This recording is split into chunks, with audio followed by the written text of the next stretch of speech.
And I haven't told anyone yet, so this is exclusive to Optism, but as I've said earlier on, I think, just listening to the work that you do gives parents like me a great sense of relief in knowing that the future of our kids will be in safe hands. Welcome to the Optism channel, where we journey with Carmen to raise autism awareness and move steps closer to inclusivity. Join us as we meet community members, share stories, and explore initiatives that make a real difference.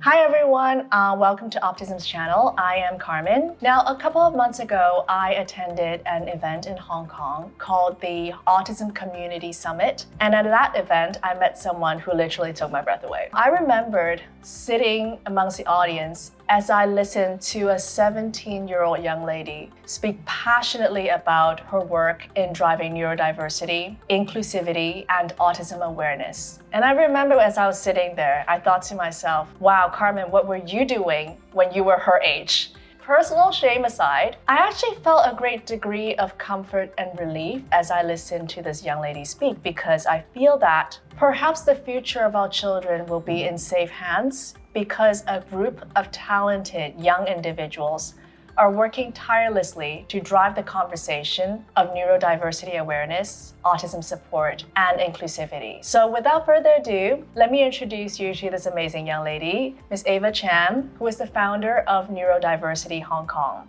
Hi, Ava. Hi, Carmen. Thank you so much for joining us today. Now it's Friday evening, and Ava just got off school. So thank you so much for making the time from your busy schedule to do this with us.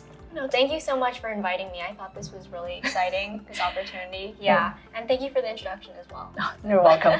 Pleasure. So do you want to tell us a little bit about yourself? Yeah, so just a quick introduction. My name is Ava. I'm the founder of Neurodiversity HK, and right now I'm just starting my senior year, my last year of high school, which is pretty exciting, but I guess it means a lot of things are going to change for also Neurodiversity HK. Okay, so tell us a little bit about Neurodiversity HK and why you started this organization. Yeah, that's a great question. So how it started, I guess, a lot of paths are carved by personal experience. And for me, my personal experience is having a twin brother who has autism. Okay. And I think growing up, it really took me a lot of time to learn how to communicate with him and really understand what he needed and how I could kind of bond with him. And I guess following that came a lot of the experiences that highlighted the harsh reality of the stigma and discrimination of the neurodiverse community. I just really wanted a community for him and for me where that they had compassion for him and they're really able to accept him and understand him. When we got to preschool, we had to split ways because my parents told me that he had autism. I was going to one preschool, he was going to another one. And it just kind of hit me that he is different and we have different needs and there's different accommodations that both of us have. So that's kind of when I realized that we're not going to be like stuck together like glue and like go through elementary school together. And I don't really remember this, but my mom told me that when she broke the news to me, I started like crying like crazy. Oh, yeah. Yeah. I would imagine it being very difficult. Yeah. And I also think because a lot of my peers at the time, they didn't really know I had a brother. And that was like kind of sad to me because I felt like there is another person who's so close to me and they didn't know him at all. And when they did see him, sometimes he, there's like too much like sensory overload. He's like covering his ears or he's uncomfortable. And obviously like toddlers at the time, they don't really have a filter. Yes. It's like, oh, like, what is he doing? He's so weird. Yep. Yeah, and I didn't really know what to say because I'm like, of course, like I think it's totally normal and I understand, but just there's a lot of people and especially like young children, they don't initially have that understanding. And I guess I kind of just carried that with me up till like when we moved to Hong Kong. So you grew up in the States, right? Okay, yes. Okay. I grew up in Los Angeles and I was there for elementary school and then I moved to Hong Kong for middle school. Okay. Yes. And during that move, I think because in the US there's I felt like there was a little more understanding or accommodation for my brother, but moving to Hong Kong, I feel like all of that stigma just kind of came back. The initial stigma that I felt when I was a toddler, I guess, and that's kind of when I started thinking about, oh, I want to start maybe like a club at school or just get like my friends to understand autism and what it is in order to make them closer to my brother and I guess in turn like closer to me as well. So in grade 8, I just grabbed some of my friends. Hey, do you want to start this club, like an autism awareness club? Right. And it was during spring break too. Yeah. And I was just like, do you want to do this? And we were on Discord and I was like texting people. It was also during COVID too. And they're like, yeah, sure. Did they have a certain level or understanding of what autism was back then? I think some of them kind of did because we were in grade 8 and we were reading a book, The Curious Dog. Yes. I think, yeah. So people kind of had a like very basic understanding of what autism was, and like some of my friends kind of knew, but I feel like it was not talked about at all. Right. Actually, yeah. And so I was really excited actually when they started talking about the book. But yeah, we just started getting together. We had a Zoom meeting. That was our first meeting. And that was probably five years ago, or Yeah, I think, yeah, maybe around that time. It was a really long time ago, actually. It doesn't feel that long ago, but yeah. And how many of your friends did you recruit back in the day? It started off with 10. And from the same school? Yes, all in my school. And by the end of the year, there was 30 people. We were all clumped in a classroom. We were just making posters about autism, putting it up. We didn't really know what to do. Yeah. Some like Kahoot, trivia, games, just to make it fun for them. And we did an interview with an autism advocate. And I guess from there, that's when I kind of realized that I wanted to kind of bridge the gap between the two communities. Because my friends, they're all learning about autism, but I really want to give them the opportunity to interact with this community because I found like a lot of my friends, they didn't really understand what it was until they met my brother. Yeah. And I feel like that's how you really learn because neurodiversity isn't something you just read about.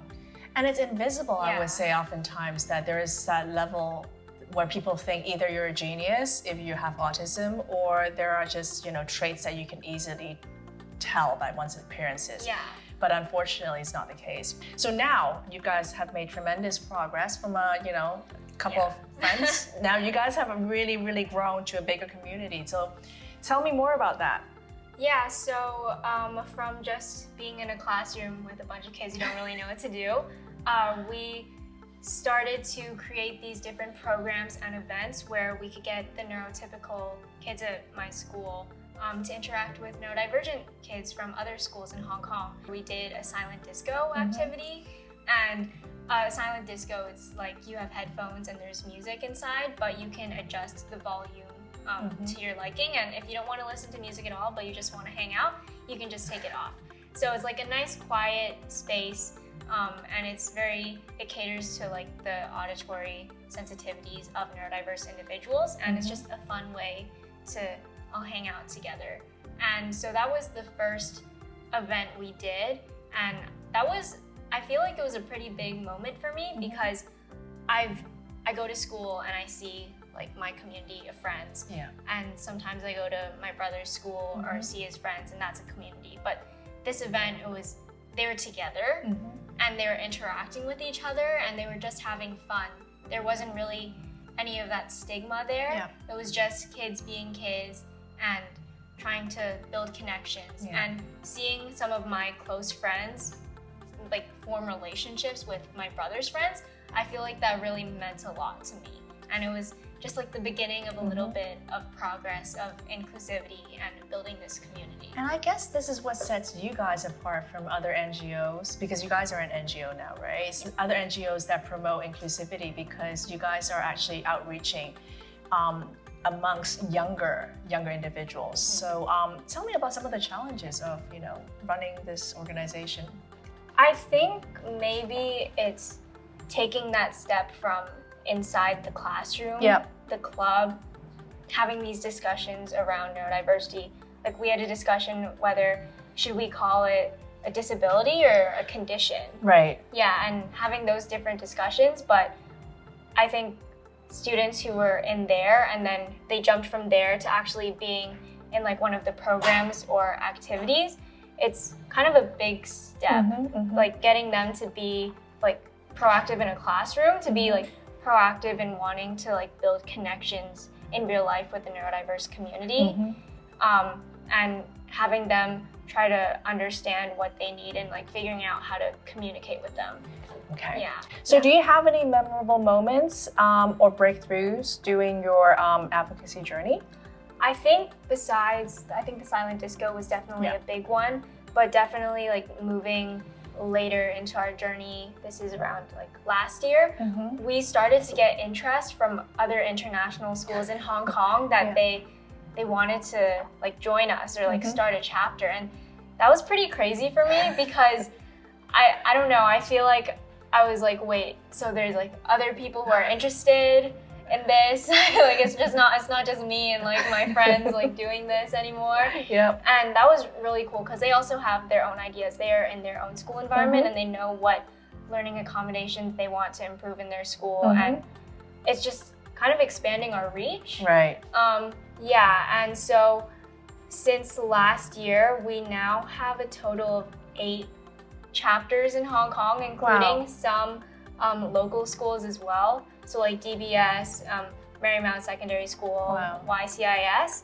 And I haven't told anyone yet, so this is exclusive to Optism, but we actually are trying to set up 3 international chapters right now. Wow. Yeah, which is really cool. Within Asia or big world? US and Europe. I mean, that's absolutely amazing, Ava. That's I really just think that this is just so remarkable because, as I've said earlier on, I think, you know, just listening to the work that you do gives parents like me a great sense of relief in knowing that the future of our kids will be in safe hands because you guys are working so hard to drive the conversation